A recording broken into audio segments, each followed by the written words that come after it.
வணக்கம். கர்ண மகாராஜா தானத்தில் கர்ணனை தான் சொல்லுவோம். கர்ணன் தான் கொடை வள்ளல்களில் சொல்லுவோம் இல்லையா? கர்ணன் மாதிரி வருமாயா, கர்ண மகாபிரபு மாதிரி வருமா வள்ளல் தன்மைக்கு அப்படின்னு சொல்லுவோம். ஆனால் புராணத்தில் கர்ணன், ஆனால் நிஜத்தில் கர்ணன் அப்படின்னு நம்ம யாரை சொல்லுவோம்? மக்கள் திலகம் புரட்சி தலைவர் எம்ஜிஆர் அவர்களை நாம் சொல்லுவோம் இல்லையா? இப்போ புரட்சி கலைஞர் விஜயகாந்த் அவர்களை அப்படித்தான் நம்ம சொல்லிட்டு இருக்கிறோம். அப்படி கர்ண மகாபிரபுவாக சிவாஜி கணேசன் நடித்த கர்ணன் திரைப்படமும் வேட்டைக்காரன் திரைப்படமும் 60 ஆண்டுகள் ஆயிடுச்சு. ஆமா, ஒரு பொங்கல் திருநாள்ல சிவாஜி கணேசன் நடித்த கர்ணன் வந்துச்சு.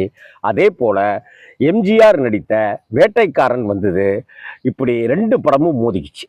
இப்படி மோதிக்கிட்டதுல சிவாஜி பிஆர் பந்துலு அப்படிங்கிற அந்த காம்பினேஷன், தேவர் பிலிம்ஸ் அப்படின்னாலே அது எம்ஜிஆர் படங்கள் தான் அப்படிங்கிறது தான் அந்த காலகட்டத்தில் எல்லாராலையும் சொல்லப்பட்டு வந்த விஷயம்.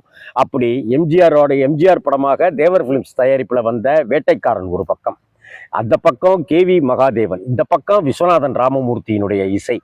வேட்டைக்காரன் திரைப்படத்திலையும் எல்லா பாடல்களையும் ஹிட்டாக்கி கொடுத்திருந்தார் கேவி மகாதேவன். அதை தான் கண்ணதாசன் எழுதிய உன்னை அறிந்தால் உலகத்தில் போராடலாம் அப்படிங்கிற அந்த பாட்டு. அதே போல கர்ணன் படத்துல வந்த பாடல்களை நாம சொல்லவா வேணும்? அந்த கடைசியில என்டிஆர் பாடுகிற அந்த பாட்டுக்கு இணையான ஒரு பாட்டை இதுவரைக்கும் யாருமே போட்டதில்லை அப்படின்னு தான் சொல்லணும். கண்ணனே பழி செய்தான், கண்ணனே கொலை செய்தான், கண்ணனே குற்றம் செய்தான் அப்படின்ட்டுலாம் வருமே. அந்த பாட்டுக்கு இணையானது என்ன இருக்கு? உள்ளத்தில் நல்ல உள்ளம் உறங்காதென்பது வல்லவன் வகுத்ததடா அப்படிங்கிற அந்த பாட்டை கேட்டு அழாதவங்களே இருக்க முடியாது. அப்படிப்பட்ட ஒரு சிவாஜி கணேசனுடைய பிரம்மாண்டமான படைப்பு தான் கர்ணன் திரைப்படம்.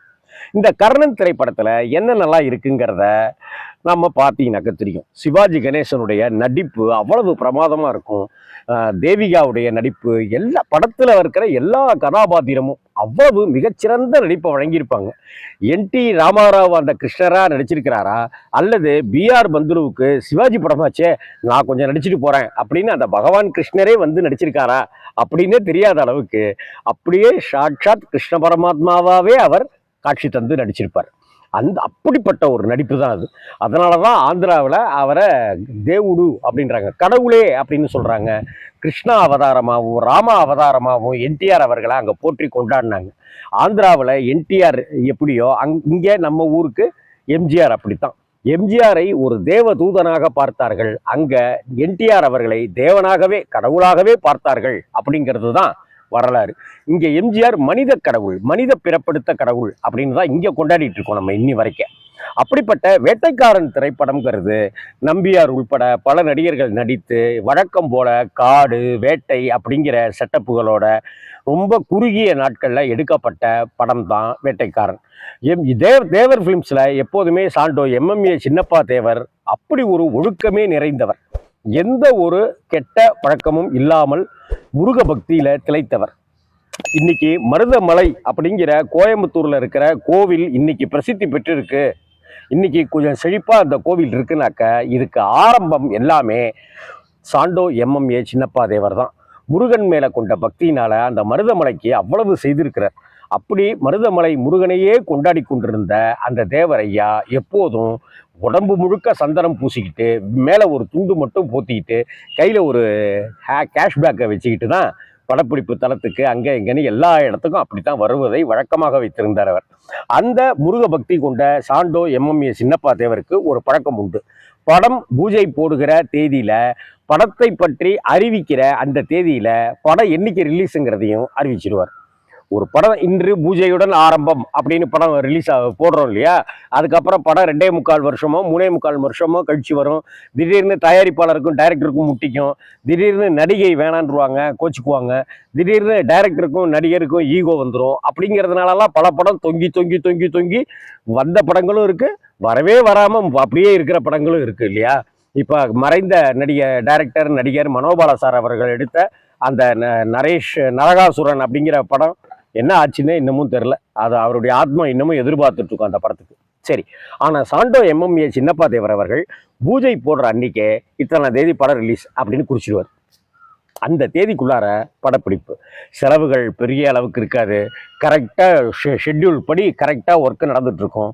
சொன்ன தேதிக்கு எந்த தேதியில் ரிலீஸ் பண்ணுறாங்களோ அந்த தேதிக்கு முன்னதாக ஒரு வாரத்துக்கு முன்பாகவே படம் ரிலீஸ் செய்து இதெல்லாமே ரெடியாகி எல்லாத்தையும் ஓகே பண்ணி சென்சார் சர்டிஃபிகேட் முதற்கொண்டு வாங்கி பொட்டி அனுப்புகிற வேலையில் இறங்க ஆரம்பிச்சிருவாங்க. அந்த அளவுக்கு பர்ஃபெக்டாக படம் தயாரிப்பவர்களில் முக்கியமானவர் சாண்டோ சின்னப்பா தேவர்.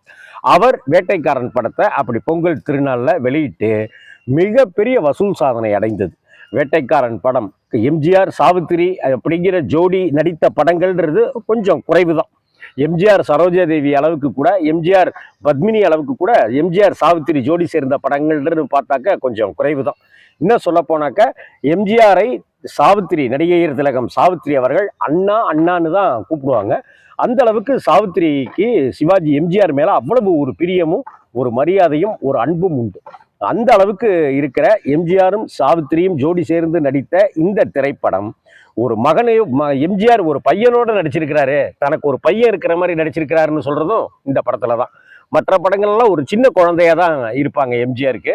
ஆனா இந்த படத்துல ஒரு 6-8 வயசு பையனா எம்ஜிஆருக்கு ஒரு பையனா இருக்கிறதும் இந்த படத்துல தாங்கிறது முக்கியமானது. இது மாதிரி ஒரு சில படங்கள்ல மட்டும்தான் அப்படி எம்ஜிஆர் வந்து ஒரு 8 வயசு 10 வயசுக்குள்ளார இருக்கிற ஒரு மகன் அப்படிங்கிற ஒரு கேரக்டரோட அப்பா ஸ்தானத்துல அப்படி நடிச்சிருப்பார் அவர். இந்த படத்துல இருக்கிற எம்ஜிஆருடைய காஸ்டியூம் வந்து ஒரு வேட்டைக்காரன் காஸ்டியூமாகவும் ஒரு கவுபாய் ஸ்டைலில் இருக்கிற காஸ்டியூமாகவும் 2 துப்பாக்கி இப்படி வச்சிட்டு இருக்கிற அந்த காஸ்டியூமு தொப்பி அப்படிங்கிறது எல்லாமே மிகப்பெரிய பரவலாக பேசப்பட்டது. இந்த படத்தினுடைய போஸ்டர்லேயே அந்த எம்ஜிஆர் தொப்பியோடு இருக்கிறதும் அந்த குதிரையில் உட்கார்ந்துருக்கிறதுமாக தமிழ்நாடு முழுவதும் இந்த போஸ்டரே பரபரப்பை கிளப்பிச்சு. எம்ஜிஆர் படம் ரிலீஸ் ஆகுதுனாலே அன்னைக்கு தீபாவளியா தேர்க்கூட்டம் திருவிழா கூட்டம் மாதிரி தேட்டர்கள் ரொம்ப வழியும். இந்த படத்துக்கு கூடுதலான அப்படி ஒரு இது கிடைச்சிது.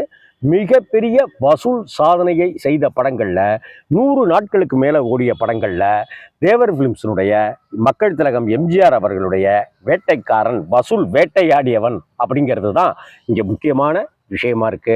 வேட்டைக்காரன் வெளியாகி 60 ஆண்டுகள் ஆயிடுச்சு. இந்த 2025 பொங்கல் வந்தா 61வது வருஷம். 60 வருடங்கள் கடந்தும் மக்கள் மனசுல எம்ஜிஆர் இருக்கிறார். இன்னும் 600 ஆண்டுகளானாலும் எம்ஜிஆர் மக்கள் மனசுல இருப்பார். இந்த படமும் அப்படி காலம் கடந்தும் நிற்கிற படமாக, பேசக்கூடிய படமாக இருக்கும் என்பதுல எந்த மாற்றமுமே கிடையாது. வசூல் வேட்டையாடிய எம்ஜிஆர் நம் மனங்களையும் வேட்டையாடி வச்சிருக்கார் இல்லையா? வணக்கம்.